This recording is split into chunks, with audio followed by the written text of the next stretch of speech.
O nosso assunto agora é o das assinaturas eletrônicas. Um assunto bem importante porque as assinaturas eletrônicas são utilizadas no ambiente digital para identificar as pessoas, ou seja, perante sistemas, nós nos valemos de assinaturas eletrônicas para comprovar que nós somos nós mesmos e, ao mesmo tempo, como substituto da antiga, já em desuso praticamente, assinatura manuscrita. Então há uma disciplina legal que desafia nós da área do direito para entendermos o que se legislou e a técnica que está por trás disso, porque tem efeitos jurídicos variados. Então cabe esse estudo, que é um estudo com uma importância prática considerável, e vamos então examinar os principais marcos normativos e esses conceitos que estão por trás dessas regras relacionadas às assinaturas eletrônicas.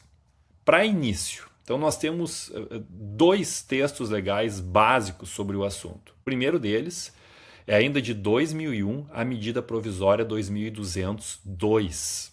E o segundo, a lei 14.063 de 2020, que foi editada durante a pandemia. Tá? Antes de a gente abordar esses dois textos legais, eu queria fazer um breve conceito do que seja assinatura eletrônica, antes mesmo do que essas leis vão dizer. Então, a assinatura eletrônica tem sido entendida como um gênero que abriga diversas espécies de métodos de comprovação da autoria de determinados documentos, ou de todos os documentos online, e, ao mesmo tempo, como já referido, de identificação online das pessoas. Então nós temos assinaturas eletrônicas como gênero. E vamos ter os diversos mecanismos como espécies. Vou dar aqui um exemplo, o mais simples possível. Quando nós escrevemos um e-mail e nós colocamos lá no final do e-mail, digitamos o nosso nome, isso é considerado uma assinatura eletrônica. Nós vamos ver depois a eficácia jurídica que isso vai merecer pelas leis brasileiras. Da mesma forma, é a assinatura eletrônica a digitalização da imagem da nossa assinatura manuscrita colada num documento. Por exemplo, a gente cola num documento, transforma em PDF a imagem da nossa assinatura. É uma assinatura eletrônica. Por quê?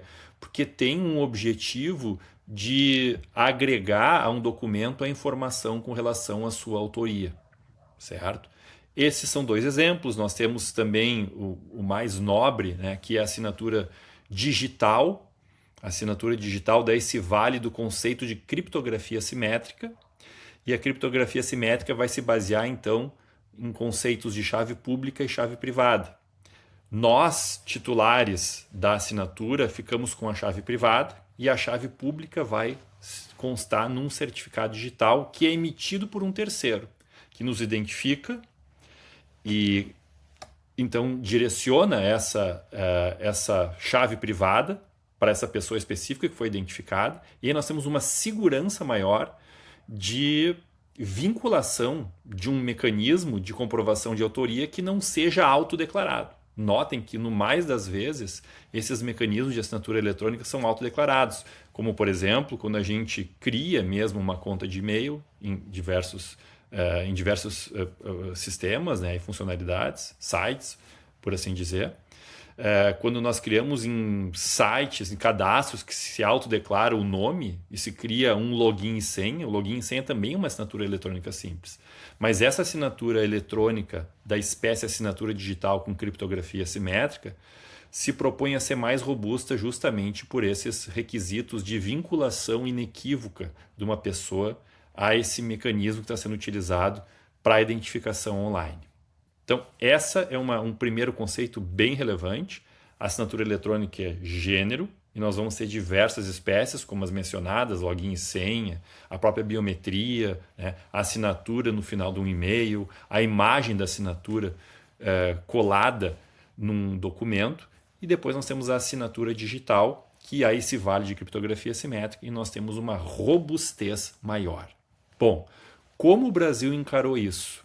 Esses conceitos que eu mencionei antes não são conceitos criados pelo Brasil, mas são conceitos eleitos na legislação internacional também. Por exemplo, nós temos uma aproximação desse tipo de nomenclatura na lei de assinaturas eletrônicas da UNCITRAL, que é uma comissão da ONU, que no final dos anos 90, início dos 2000, trouxe, né, uma lei modelo de assinaturas eletrônicas e se valeu basicamente desses conceitos. Nós tivemos também na Europa uma diretiva de assinaturas eletrônicas do ano de 1999 que se valeu desses conceitos. E assim por diante, leis, né, a primeira lei do mundo foi de Utah, nos Estados Unidos, ainda, né, na década de 70. Então nós vamos ter uma escolha, né, desses países, dessas legislações, por essas nomenclaturas e eventuais espécies de assinaturas eletrônicas para atribuir maior robustez ou menor robustez probatória.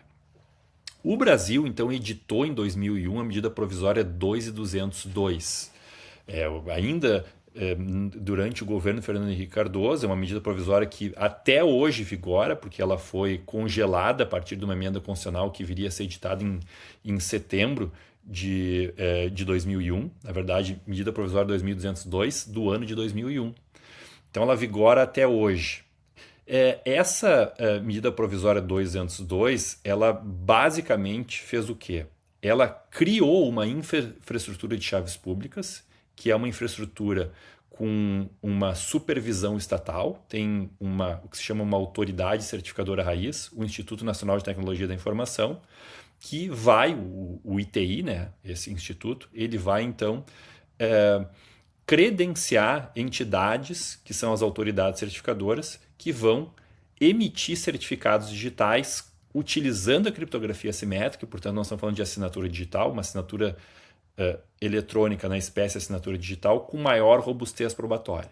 Então, foi criada essa infraestrutura de chaves públicas, as autoridades certificadoras identificam as pessoas, ou presencialmente ou por videoconferência. Então, nós temos uma robustez bem maior já desde o início com a identificação das pessoas. Notem que nas assinaturas eletrônicas que eu mencionei antes, né, que até nós vamos ver logo depois, que em alguns momentos elas vão se chamar de assinaturas simples, nós não temos essa identificação tão robusta quanto na ICP Brasil, na Infraestrutura de Chaves Públicas Brasileira. Então, é toda uma mecânica, né, uma organização de procedimentos, de regras que são cumpridas por essas autoridades certificadoras que estão espalhadas aí pelo país, com o seu braço de identificação, que são as autoridades de registro, para que os usuários sejam identificados e haja uma segurança maior para quem vai utilizar esses mecanismos, de que nós estamos falando e que quem assinou é a pessoa que diz que é.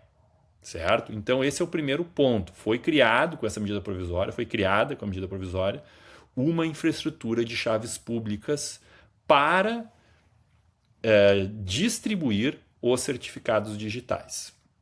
Certo?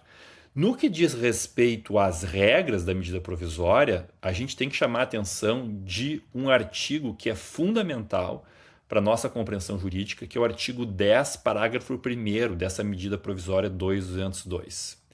Esse artigo acaba dizendo que vão se presumir, basicamente ele diz isso, nós vamos presumir autênticos os documentos eletrônicos assinados com esses mecanismos da ICP Brasil. Então nós vamos ter uma presunção, uma robustez maior de autoria e de integridade, porque a criptografia assimétrica ela pretende dar mais robustez para identificação e para integridade do documento, ou seja, para que nós tenhamos uma certeza maior, não uma certeza total, mas uma garantia maior de que o documento também não foi alterado. Porque não basta saber que veio de mim ou da pessoa X ou Y, mas também que o documento não foi alterado no seu percurso virtual. Então, se valendo a criptografia assimétrica, no âmbito da MP 2202, artigo 10, parágrafo 1º, nós temos uma robustez maior. Nós vamos falar, então, de e ali foi feita uma equiparação nesse parágrafo 1º do artigo 10 da MP 2202 a um artigo do Código Civil, que hoje é o 219, né, que agrega, então, essa firmeza nos documentos assinados. Então, nós temos uma presunção de autoria. Bom, isso para os mecanismos da ICP Brasil, com toda a carga regulatória que eu referi antes. Mas vocês poderiam perguntar assim, é obrigado a utilizar esses mecanismos? Nós temos aqui uma forma da contratação, uma forma da declaração de vontade online obrigatória? E a resposta é não.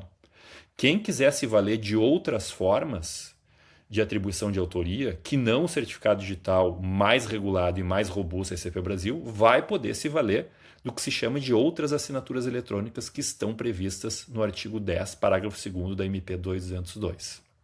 Aí está dito mais ou menos assim: pode-se utilizar outros mecanismos de atribuição de autoria, mesmo que não sejam certificados SCP Brasil, desde que as partes aceitem ou que não haja uma oposição, de que não haja, né, uma impugnação daquela assinatura. Então, nesse contexto, é possível utilizar qualquer mecanismo de atribuição de autoria, como eu disse, login e senha, né, uma biometria. É possível utilizar até um e-mail com assinatura no final. E aí, no caso concreto, as partes e o judiciário ou tribunal arbitral vão dar o valor probatório, a eficácia probatória que cada mecanismo de atribuição de autoria vai merecer. É algo a ser analisado no caso concreto, certo? Então nós temos um ambiente mais regulado e um menos regulado no âmbito da medida provisória 2202 de 2001. Então, essa é a síntese desse quadro normativo. Em 2020, entrou em vigor a Lei 14.063, bem durante a pandemia. Por quê? Porque havia uma necessidade ali de dar mais segurança jurídica, tendo em vista a migração ainda mais intensa na pandemia para o ambiente digital. Havia uma necessidade de agregar mais segurança jurídica para esses mecanismos de atribuição de autoria. A diferença da MP 202 para a Lei 14.063 é que a Lei 14.063 se aplica para o ambiente público, seja nas interações entre órgãos, entidades, né, todos os poderes públicos, seja na interação destes com os privados. Mas não se aplica a Lei 14.063 para a interação entre os privados, certo? Isso é uma distinção bem importante. Então, lá no início da Lei 14.063, eu recomendo que se analise ela, tem também outras exceções. Por exemplo, não se aplica a Lei 14.063 para o processo eletrônico. O processo eletrônico tem uma regra específica que vem lá de 2006, a Lei 11.419, que é a Lei do Processo Eletrônico.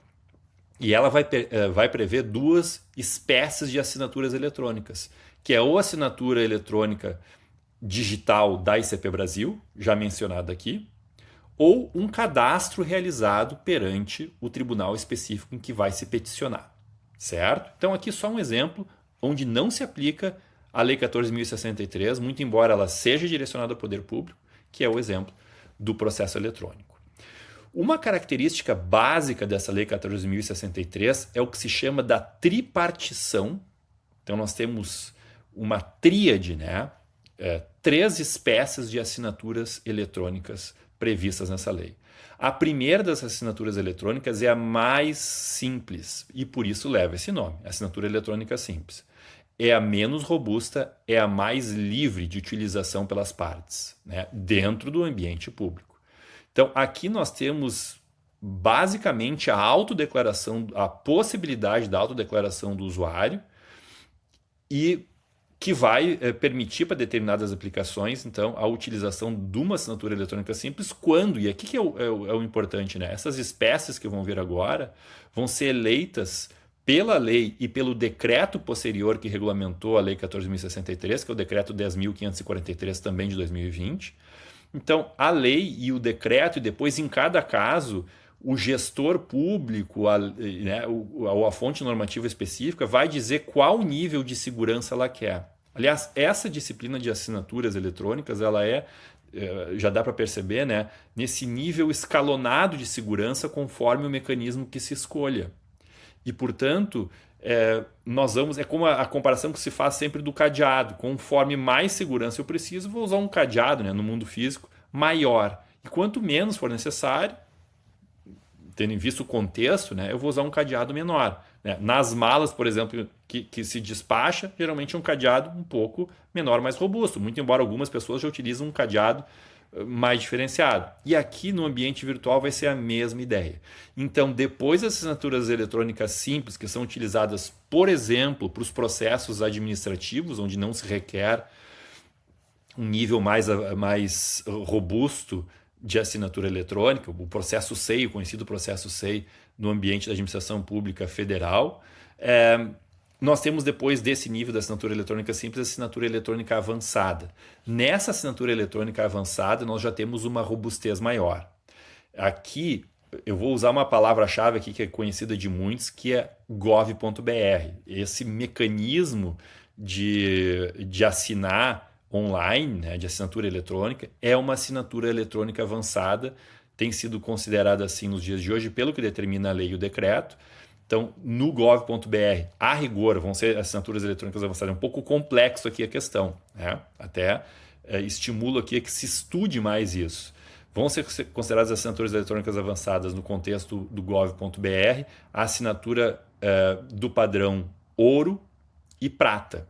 Por quê? Porque elas têm uma robustez maior de associar a assinatura a uma pessoa. Por quê? Porque os dados que nós vamos utilizar para assinar, eles vão bater para fazer um match em bancos de dados já existentes do próprio governo, que se chama de validador de acesso digital.